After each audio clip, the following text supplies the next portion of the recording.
کو گفتگو کے لیے چنا ہے، میں علامہ غریب نواز حیدری صاحب کی بات کو آگے لے کے جانا چاہوں گا۔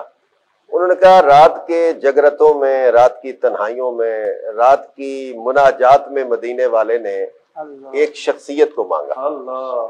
لیکن میں اس حدیث کی طرف اشارہ ضرور کرنا چاہوں گا جو میں سمجھتا ہوں کہ سرکار دو عالم صلی اللہ علیہ وسلم کو، مدینے والے کو، ہمارے آقا کریم کو رب نے تھوڑی سی بات میں معانی کا سمندر پرونے کا جو اعجاز عطا فرمایا تھا نا، وہ اپنے اندر ایک اعجاز رکھتا ہے۔ جو سرکار نے دعا کی ہے نا، اس کے اندر آپ دیکھیں کہ سرکار دو عالم صلی اللہ علیہ وسلم نے جب دعا کی کہ اللہم اعز الاسلام باحب ھذین، اب یہ بات میں تو ایک دفعہ نہیں، پتہ نہیں 20 دفعہ سوچ چکا ہوں، مجھے 30 سال تو تقریباً صرف خطابت میں ہو گئے ہیں۔ جب بھی اس عنوان پر گفتگو چلتی ہے تو کچھ نہ کچھ وہ نئے اسرار و رموز چھوڑ کے چلی جاتی ہے۔ میں آج دن کو بھی اس حدیث کو دیکھ رہا تھا تو روح کے اندر روح کے رونگٹے کھڑے ہو رہے۔ اگرچہ یہ محاورہ آپ کو عجیب سا لگے گا، لیکن جسم کے رونگٹے کھڑے ہونا تو یہ ایک ایسا عام محاورہ ہے، لیکن روح کے رونگٹے کھڑے ہو جاتے ہیں کہ سرکار نے فرمایا سونے ربا چاہیے صحیح، معاملہ آپشنل ہے، سرکار دعا کر رہے ہیں۔ آپ چونکہ ایک ادیب بھی ہیں اور آپ تعلیم کے شعبے سے بھی تعلق رکھتے ہیں، اور ہمارا بھی ٹوٹا پھوٹا تعلق ان دونوں شعبوں سے بنتا ہے۔ سرکار نے فرمایا اللہم اعز الاسلام باحب ھذین، یا اللہ اسلام کو عزت دے، لیکن بندے دو بتاتا ہوں، کوٹ تیری میں گیند پھینکتا ہوں۔ اب سرکار دو عالم صلی اللہ علیہ وسلم کی آپ دعا کی گہرائی دیکھیں اور گہرائی دیکھیں، مزہ آ جائے گا۔ سرکار فرماتے بے احب ھذین، یا اللہ مانگتا میں ہوں، چھوڑتا تجھ پہ ہوں، دل میرا کرتا ہے کہ ان دونوں میں سے مجھے کوئی ایک ملے، لیکن میں یہ نہیں کہتا کہ مجھے یہ دے دے یا یہ دے دے۔ آپ اگر لفظوں پہ غور کریں گے نا تو آپ کو لطف آئے گا کہ بے احب ھذین، یا اللہ ان دو میں سے جو تجھے زیادہ بے احب، محبوب، ہاں محبوب نہیں، فقط محبوب ترین جو ہے۔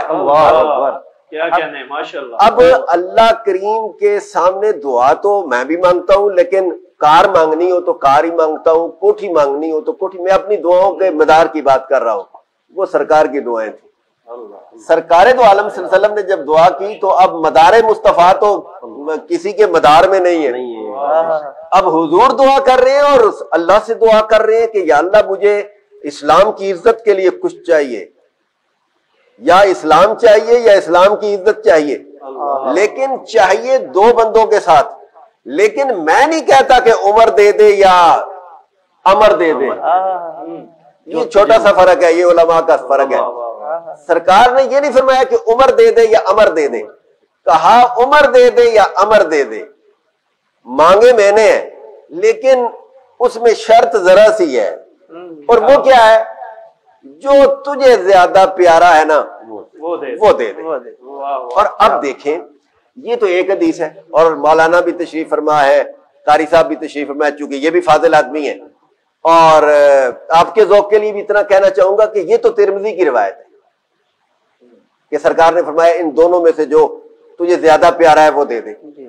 لیکن کیوں نہ عمر کی خصوصیت کی بات کر، آؤ ذرا ابن ماجہ کی طرف جاتے ہیں اور پتہ چل جائے۔ یہاں معاملہ آپشنل ہے کہ سرکار نے جب دعا مانگی تو دو میں سے ایک مانگا، اور رب نے جو چاہا دے دیا۔ اب میں یہاں ووٹنگ کرانے نہیں آیا، لیکن اب اگر آپ جدید جمہوری دور میں بات کرنا چاہیں تو رب کے حضور کملی والے نے دعا کی، دعا کو آپشنل رکھا، یا اللہ میں نے دو نام دے دیے ہیں، اب جو تیری بارگاہ میں زیادہ محبوب ہے وہ مجھے دے دے۔ مدینے والے کی دعا پر رب کا دھڑا بھی عمر کے دھڑے میں نظر آتا ہے۔ میرے رب نے بھی دھڑے بندی میں عمر کا دھڑا رکھا ہے، چونکہ آپ بھی دھڑے بندیوں کو خوب جاننے والے ہیں، اور اس چیز کی بڑی اہمیت بھی ہے، معاشرتی طور پر حیثیت بھی ہے۔ لیکن اب ذرا چلتے ہیں ابن ماجہ کی روایت کی طرف۔ آقا کریم علیہ الصلوۃ والسلام کی حدیث، اور وہ بھی حدیث ہے، یہ بھی حدیث ہے، اور حدیث حدیث ہے، اگرچہ معنی بات ہے، گفتگو ہے، لیکن چونکہ میں اس کو اس وقت لغوی اعتبار سے نہیں دیکھ رہا، میں اصطلاحی رنگ میں دیکھ رہا ہوں، بس سرکار کی بات کرنے لگے، پہلے بھی سرکار کی بات، لیکن یہاں ہے اللہم اعز الاسلام بعمر ابن الخطاب خاصۃ۔ اب بات ختم ہو گئی۔ پہلے تو آپ کو اس میں یہ پتا چلا کہ رب کے حبیب نے اپنے رب کے حضور عمر یا امر مانگا، رب نے عمر دیا، لیکن اس حدیث نے تو دائیں بائیں کی ساری ختم کر دی۔ سرکار کا فرمانے علی شان یہ بتا رہا ہے کہ سرکار نے اور کوئی مانگا ہی نہیں۔ میں یہ بھی جاننا چاہوں گا کہ شاید اسی نسبت سے سیدنا فاروق اعظم کو مراد رسول بھی، جی ایسا ہی۔ اب دوسری بات، اب خود آ کر ارادت کا اظہار کرنے والے کو مرید کہتے ہیں، اور دعاؤں میں مانگے جانے والے کو مراد کہتے ہیں۔ یہی وجہ ہے کہ جیسے حضرت نے اشارہ کیا کہ سارے صحابہ یعنی 1.25 لاکھ صحابہ کم و بیش وہ سارے مرید ہیں، ایک ہی تو ہے جو مراد ہے۔ اور میں اتنا کہنا بہت ضروری سمجھتا ہوں کہ صحابہ کبار رضوان اللہ علیہم اجمعین کی فضیلتیں جدا جدا ہیں، کسی کو کسی پر کلی فضیلت حاصل نہیں ہے، لیکن اہل سنت و جماعت کا عقیدہ ہے کہ انبیاء کے بعد، بلکہ افضل الانبیاء اپنی جگہ افضل الخلق کے بعد الانبیاء، پوری مخلوق میں نبیوں کے بعد جس ہستی کو افضل ترین مقام حاصل ہے وہ صدیق اکبر، اور ان کے بعد جس کو مقام حاصل ہے وہ فاروق اعظم ہے۔ اور جب یہ دونوں مل جائیں تو ان دونوں کو کہتے ہیں شیخین، ان دونوں کو شیخین کہتے ہیں۔ اور شیخین کی محبت اہل سنت و جماعت کے سینے میں کوٹ کوٹ کے بھری ہوئی ہے۔ لیکن اتنا کہنا چاہتا ہوں کہ سارے صحابہ کی اپنی اپنی فضیلتیں ہیں، لیکن میرا سوال یہ ہے کہ حضرت فاروق اعظم تو حضرت امیر حمزہ کے بعد بھی اسلام لانے والوں میں شامل ہیں، اور چھٹی نبوت کے چھٹے سال میں حضرت امیر حمزہ کے بعد آپ نے اسلام لایا۔ اور جیسے حضرت امیر حمزہ تلوار لے کے کھڑے ہو گئے، کچھ میں یہ ہے کہ 40 پورے کرنے والے کو عمر کہتے ہیں۔ میں ذرا اختلاف روایات سے بچ کے نکلنا چاہتا ہوں، لیکن اتنا ضرور کہنا چاہتا ہوں کہ آج کہیں 40 کا چلہ لگتا ہے، کہیں 40 کا چیلم ہوتا ہے، لیکن اسلام کا چیلم کہاں ہے؟ بھائی میرے بزرگوں کے 40 دن پورے ہوں تو میں 40واں کرتا ہوں۔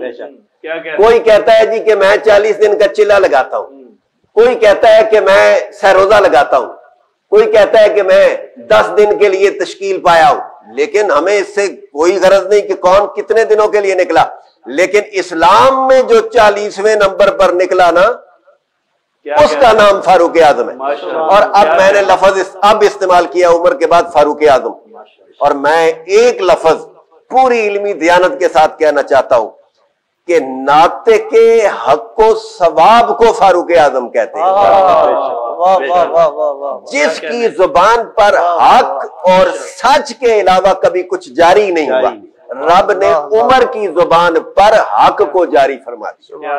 اس لیے یاد رکھیں کہ حضرت فاروق اعظم رضی اللہ تعالیٰ عنہ کو رب نے بڑے بڑے اعزازات عطا فرمائے، لیکن عمر مانگا ہوا تو مصطفیٰ کریم کا تھا نا۔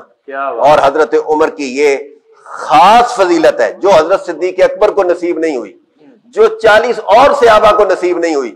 آپ نے کہا کہ کیا اسلام حضور کا بننے کے بعد، بھائی جری تو وہ پہلے بھی تھے، اور جس دن حضرت عمر نے اسلام قبول کیا تو کافر چیخ چیخ کے کہہ رہے تھے آج آدھا کفر اسلام قبول کر گیا۔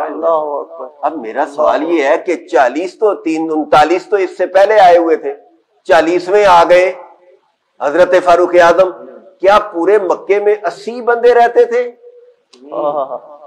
لیکن کفر نے تسلیم کیا ہے، پورے کفر نے تسلیم کیا ہے کہ عمر